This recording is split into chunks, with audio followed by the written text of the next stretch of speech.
Hi, I'm Charisse. And I'm Holly, and welcome to Ask Mom. Today we're going to talk about traits we admire in me.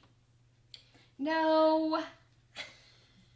We're going to talk... Because that would be too long of a video. Yeah. Well, yes, I do actually. I do admire all these things in Charisse. But I just think sometimes it's just a good reminder. Sometimes we get into relationships with people at school, and then we realize, or anywhere, and then we realize these aren't actually people I respect.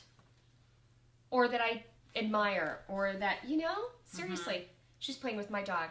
The other thing is why I think you should think about traits you admire in people is because one day you're going to get married and you want to look for those traits in a spouse. Right. If you start with a friend and you find people that make you feel good and loved and supported, then you're more likely to find people, I think, in your life later that you want to marry that might also have qualities and traits like that because you've learned to be able to see that in people. Right. So I think it's really important to have someone that is honest in your life. And that doesn't mean they're like, I honestly want to tell you that your outfit is ugly, because that's just hurtful. And I think along with honesty goes trust, right? So somebody that you can be honest with and somebody that you're going to trust what they say. Yeah, for sure. I also think it's really important to have someone in your life that isn't always constantly serious. So if you have a circle of friends, it could be that each friend possesses maybe one of these traits in a greater way than another. It's not like every one of your friends needs to be super funny, but I know you that really should only have one funny person in the group. And that's how I kind of figure out my friendship circle. If I'm like, oh, she's funny, then I can't be in her circle because I want to be funny. You want to be the funniest. Yeah. Yeah, right. So, but you're very funny. Thank you. No, you really are. Thank you. I'm just kidding. But Charisse definitely, brings a lightness and a humor to friendship that is really wonderful because she can be serious if I have something I need to share or tell her about. But I always know at some point she's going to lighten it just a little bit so we don't have to stay at level 10, deep, dark, sad. But she's there long enough to be able to respect whatever we need to talk about. Thank you, Holly. Yes. Somebody that makes time for friendship. Yeah, that's really important. Particularly as you get older and you get busier with activities and things that you're doing. It really stinks to never be able to hang out with your friend. Yeah. She's just always too busy for you. And you kind of taught me that, how to make time for friends. I never really thought about that before. But, there's a lot of times when, whether you're in school and you're busy or, you're a mom at home and you're busy, if you don't carve out that time, you're like, oh, I really miss that person. So to always kind of make a point to, every Thursday, spend time with that person. That's a really fun thing, especially if you enjoy that person and they make your life a lot better. Thank you. Well, and it can be really hard to plan ahead for teens sometimes. It seems like a lot of teens are very spur of the moment, so they've got their activities and those fall in a schedule, right? And then there's, weekends and they won't plan anything. They'll just wait to see what the activity is or what's coming in. So it's nice to have somebody in your group who tends to be the planner and who says, hey, this Saturday, what are we going to do? And let's all meet at someone's house, or let's all go to the mall, or let's all have a movie night, or whatever. Yeah. So that is a great quality to have in a friend. Eye contact. I can tell immediately who I want to talk to if I'm, at some event with people and all of a sudden you see that you start to talk to somebody and they spend the whole time with, oh yeah? Looking over your shoulder. That's funny. What was that? Yeah. And they're not even listening to a thing you say. They're not paying any attention to you at all. They're just there to look like they're not lonely until somebody better comes by that they want to be with. So choose friends who really care about what you have to say and want to look you in the eye and, be engaged in your friendship.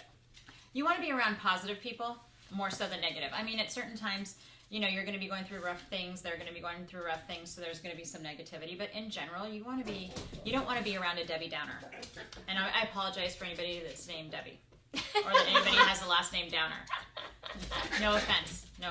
But yeah, you don't want to be around people that are always negative and, oh, it's so horrible and life is horrible, because that just brings you down, or it takes a lot of your energy to bring that person up. And not to say that you shouldn't be with people like that, because maybe they could use your positive influence, but you don't want to, it can be exhausting, as Taylor Swift says, to be in a relationship like that. It's just, if it's too much work, it probably is. Yeah. Yeah, so I think it is important, like you said, it's important to be able to support people when they're going through rough times. If you've known them since kindergarten, you're in 12th grade, and they've had nothing but rough times, and you're always the one having to encourage them and lift them up, that's not a very healthy relationship. And at Right. the very least, you need to have other people in your life that can do those things for you, so that when you need to be there for this other person, you can be. That's true. And we've talked about it too. This isn't just like, I'm looking for the perfect friend or the Right. perfect boyfriend and they need to fill all these requirements. You need to be all these things too. If you're not these things, then you're not being the friend other people need. And so you don't need to be fake about it or pretend that you're something you're not, but you need to be thinking, do I take from this relationship far more than I give?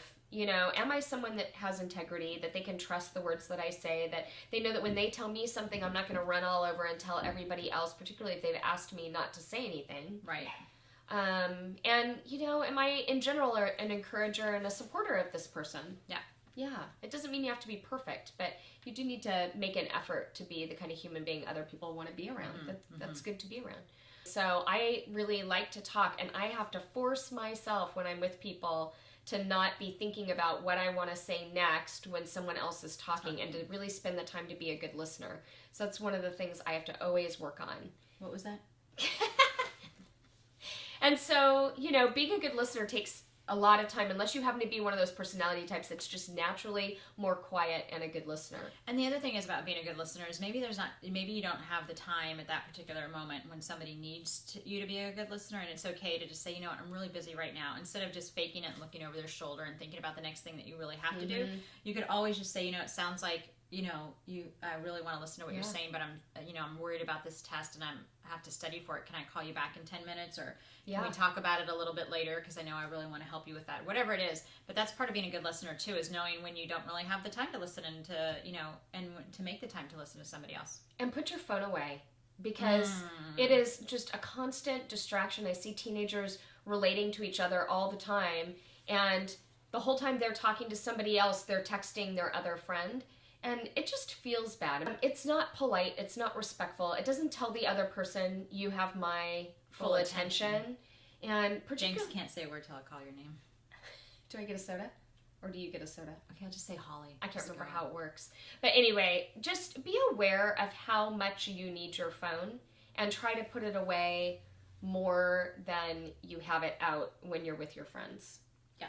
Yeah, because it just says I'd really rather be someplace else when you have your phone out and you're, Unless you're texting them, and if you're sitting across the table and you're texting them, that's okay. Yeah, and that's strange. So anyway, we hope that gives you some good ideas about how to find a good friend, how to be a good friend, and the things that we most admire in our friendships. I'm Charisse. And I'm Holly, and thanks for tuning in. No, thank you. No, thank you. Bye.